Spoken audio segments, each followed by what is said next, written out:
Shri D. Raja.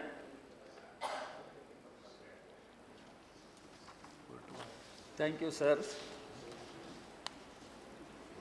I rise to speak with a great amount of pain in my mind. Sir, a few days back, the Home Minister telephoned and he asked, the situation is such, if your party has got any suggestion, you can get back. Sir, I asked him whether the government is thinking to call an all-party meeting. He didn't give me any specific answer. Now I take this opportunity. The government must consider convening an all-party meeting so that a broad common position can be evolved that will help in solving the problem that we are witnessing today. Sir, the situation everybody has spoken is grim and alarming. Kashmir is considered to be the paradise on the earth, but the people, the Kashmiris, are passing through hell of tragedies. Now the present tragedy is one such tragedies. If I go by the media reports, the Prime Minister himself has admitted there was excess use of force which caused difficulties for common people. Sir, hundreds of our young children are likely to lose their visions. Several people lost their lives. Even security personnel lost their lives. Why this conflict between our own citizens and our own security forces? As a parliament, we should think over why this conflict between our own citizens and between our own security forces. Is Kashmir a law and order problem? I am asking, is Kashmir a law and order problem? Kashmir is always a political problem and it needs a political solution for which the parliament will have to think over what kind of political process that government can initiate. It is not that you are just going to initiate a political process. In the past also there was political process. Every successive government tried a political process. Now your government also will have to try. And there is a government, coalition government, you are there. And here there is a government, you are there. And this is where the political process must be initiated. I had been to Kashmir in several government delegations and non-government delegations. I have come across several cross-sections of the people. Sir, the people are really facing a tragic situation. And in one meeting, I heard about the tragic plight of semi-widows. In fact, it reminded me the Tamil widows in Sri Lanka. They are also semi-widows. They do not know whether their husbands are alive or they are declared to be disappeared. The similar situation in Jammu and Kashmir Valley in particular, semi-widows. And I came to know many tragic stories, sir. I have great respect for the intelligence of the youth of Jammu and Kashmir. They are extremely intelligent.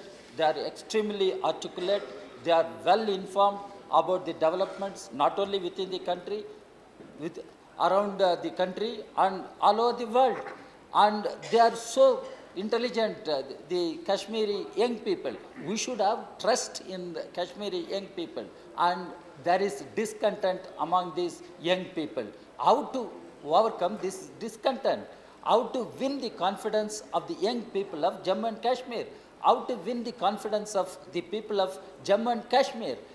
When I say the political process, I urge upon the government must have open mind to talk to all stakeholders. Now Dr. Karan Singh was talking about stakeholders in Jammu, stakeholders in Leh Ladakh stakeholders in Kashmir. Yes, government must be prepared, must have the open mind to talk to all stakeholders, including separatists. In one of the delegations, even I could have the opportunity to meet several separatist leaders. What I am trying to say, we must find a political solution. That can be possible only by winning the confidence of the people of Jammu and Kashmir, for which the government must initiate a political process. To begin with, I am asking you, this Armed Forces Special Powers Act, and repeatedly that issue is raised. Even Mr. Chidambaram was present some time back. He was the then Home Minister. In his column in Indian Express, he narrated one incident, how one Kashmiri girl was questioning about the presence of security forces in civilian areas. Why can't you think of taking away the security forces from civilian areas? Let them be on the borders, but civilian areas. So the Armed Forces Special Powers Act, the repeal of Armed Forces Special Powers Act, or partial repeal, or whatever way which can give confidence to the people of Jammu and Kashmir, that government must consider, sir. It is time. We will have to think over such things. Then there are problem with, there are reports establishing separate colonies, whether for retired army personnel or for Pandits. I do not know what is the approach of the government to settle the Pandits there, because there is a question being raised by Sir, Home Minister, sir, don't misunderstand me. If I am wrong, I stand corrected. Some of your own people talk about changing the demographic composition of Jammu and Kashmir. No, if so, what is that? And some of your people very often question the Article 370. Then why should we have Article 370? Why you again and again question Article 370? And the point is whether we have really implemented Article 370, we have considered the required powers to Jammu and Kashmir, we have given adequate support to Jammu and Kashmir. That must be reviewed. Instead of that, if you start questioning Article 370 and questioning the very constitutional guarantee that has been given to Jammu and Kashmir, then it antagonizes the people of Jammu and Kashmir, it alienates the people of Jammu and Kashmir, and it is the problem which we are facing today. That is why I am urging upon the government. Now, it is Jammu Kashmir. Kashmir is a political issue, and it should be addressed politically, and we should find political solution, and we should initiate a political process. Only dialogue is the only way, and dialogue should be held with all stakeholders, including separatists, taking the people of Jammu and Kashmir into confidence, and we should win their confidence. Sir, all the time a reference is made to Pakistan. Even the leader of the House has referred to Pakistan.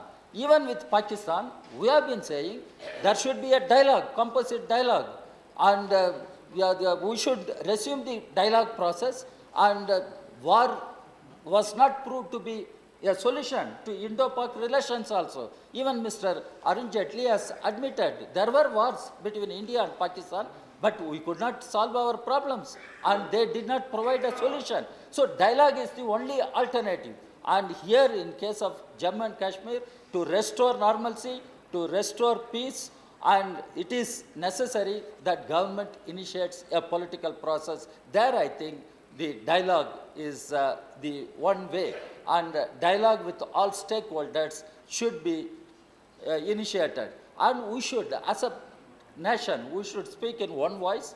Parliament should speak in one voice. We should express our all sympathies to the affected families, victims, and India, when I say Kashmir, it is part of, sir, as a child I used to hear, Kanyakumari to Kashmir, Kanyakumari to Kashmir. That is part of my psyche.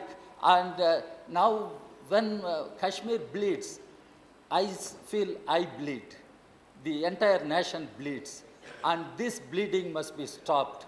and peace and normalcy must be restored, and for which nation should speak in one voice and parliament should speak in one voice, and we should find an amicable, peaceful solution. Thank you very much. Thank you.